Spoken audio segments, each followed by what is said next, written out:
Magandang araw, Pilipinas! Ito ang Valiente News hatid sa inyo ng Office of the Vice President. Naalalayan ng OVP Wheelchair Assistance Program ang dalawa nating kababayan sa Barangay Calpi, Bulan, Sorsogon. Kumustahin natin sila sa ulat ni Maribeth Adlawan.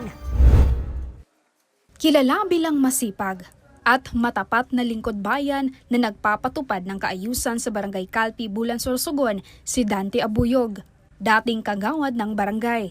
Ngunit sa hindi inaasang pagkakataon, napilitan siyang tumigil sa paglilingkod matapos magkasakit na naging sanhi ng paghirap sa kanyang paggalaw. Bigla lang siya na... Oo. Parang ninadaganan daw siya, hindi na siya makagalaw. Sa kabila ng mga pagsubok, nanatiling matatag ang kanilang pamilya sa pag-aalaga at pagbibigay ng suporta kay Tatay Dante. Tulad ni Tatay Dante, hirap na ring makalakad si Lola Nelly, 89 years old.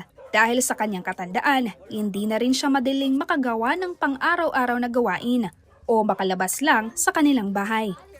Bilang tugon sa pangangailangan ng ating mga kababayan, personal na binisita sila ng Office of the Vice President, Bicol Satellite Office, upang iabot ang kanilang mga bagong wheelchair. Salamat dahil sayo siya sa napili na nahatagan sa wheelchair dito sa Barangay Calpi. Salamat Vice President sa danon mo na nakaabot dito sa barangay kay sayo sa napilian sa ako na ina.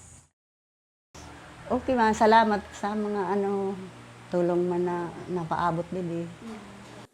Higit pa sa isang assistive mobility device, nagsisilbing tulay ang mga wheelchair na ito upang mas mapadali ang pang-araw-araw na pamumuhay ng mga benepisyaryo at mapanatili ang kanilang dignidad at kalayaan.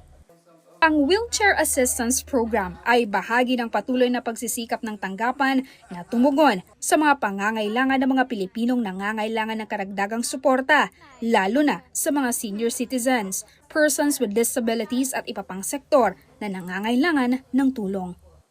Mula dito sa Sorsogon, ako si Maribeth Adlawan, lahat para sa Diyos, bayan at pamilyang Pilipino. Valiente News.